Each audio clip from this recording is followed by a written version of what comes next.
ሐዋርያ ያዕቆብ ይወድሩ ይባላለሁኝ። በልጅነቴ ጊዜ ወደ ጌታ ኢየሱስ ክርስቶስ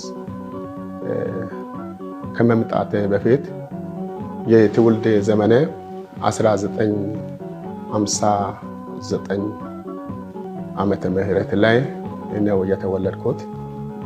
ጌታን ያገኘሁበት ዘመን ደግሞ 1967 ዓመተ ምህረት ላይ ነበረ።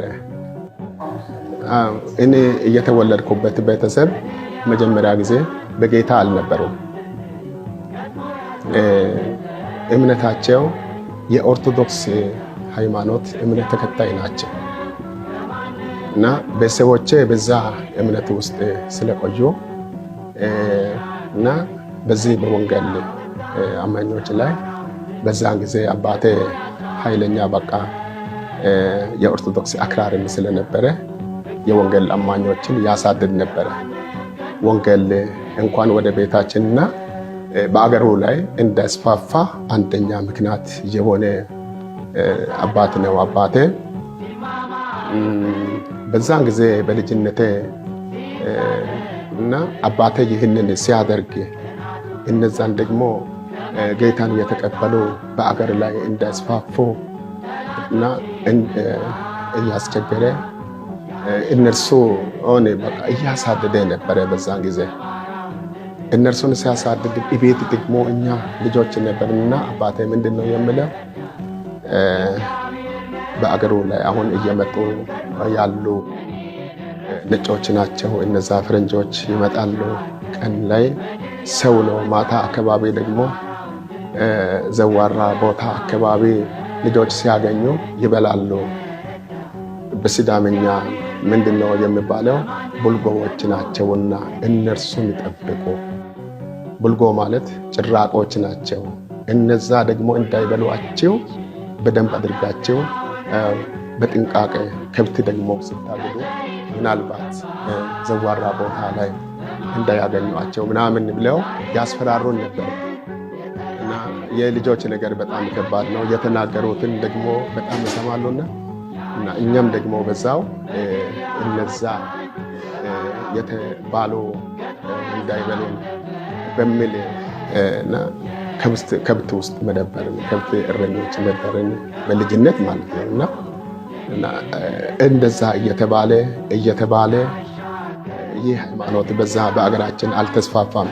በጎረቤታችን በቁጥር ከ4 እስከ 5 የማይበልጡ ምእምናን ነበሩና እነዛን ምእምናን ለመጎበኘት ከሀገረ ሰላም ሚሽን አንዲት ፈረንጅ አለች።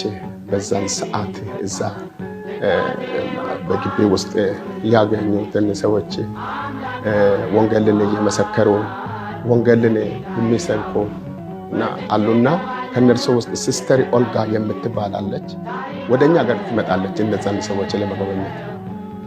እሷ ደግሞ ስትመጣ ፈረንጆች ይመጣሉ ተብሎ ይወራ ነበረ። በዛን ሰዓት በልጅነት ዘመን አባቶቻችን እንኳን ቢገርፉንም ሄደን እስቲ ፈረንጆች እነዛ የተባሉትን ሰውን የሚበሉትን ሄደን እንይ ብዬ ልጆችን ሰብስቤ ወደዛ ሄድኩኝ። ወደዛ ልጆችን ይዤ ሲሄድ ያችኛው ፈረንጇ መጣችና መጀመሪያ ጊዜ ትንቢተ ናሆም ምዕራፍ 1 እና 7 ላይ እግዚአብሔር መልካም ነው ብላ ወንጌል ትሰብክ ነበረ።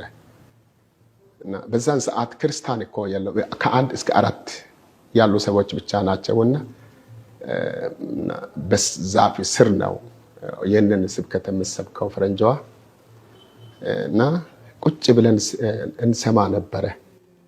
ከዛም በኋላ ልጆች ናሆም 1 እና 7 ላይ እግዚአብሔር መልካም ነው እያላችሁ ሂዱ ብላ መልእክት አስተላለፈችልን።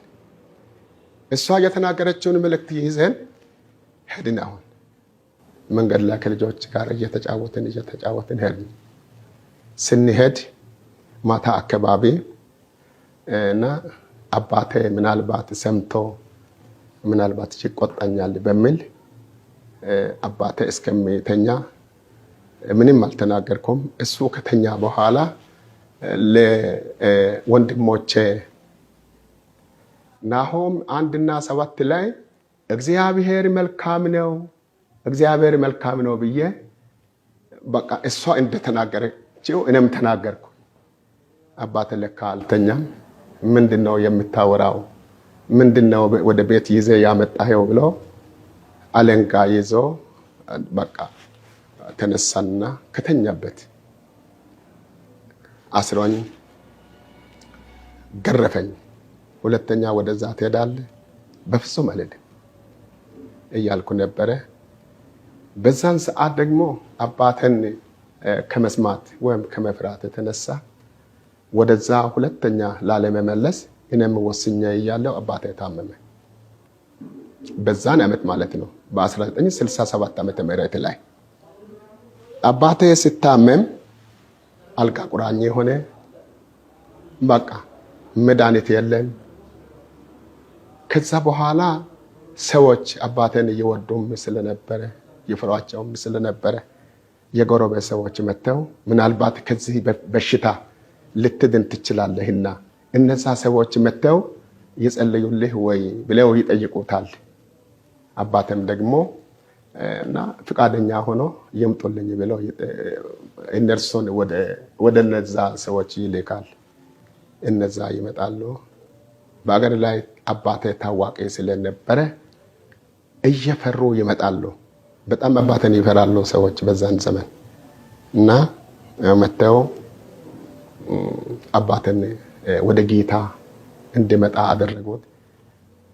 በአባቴ ሕመም ምክንያት እኛ ሁላችንም በ1967 ዓመተ ምህረት ላይ ጌታን ያገኘን።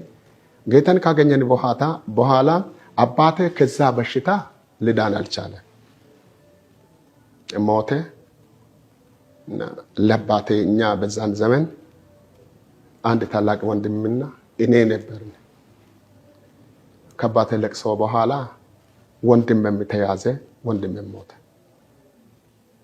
ወንድሜ ደግሞ 3 እና ምስቶች አሉት፣ ለአባቴ 2፣ በአጠቃላይ 5 መበለት በቀያችን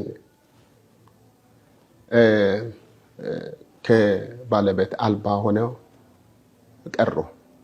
ዘመኑ በዛን ዘመን በጣም የችግር ዘመን ነበርና ከዛም በኋላ ገጠመኞች በጣም ከባድ ፈተና ስለነበረ አንዴ ወንድሜ ሞቷል። እኔ ብቻዬን ነኝ የቀረሁት።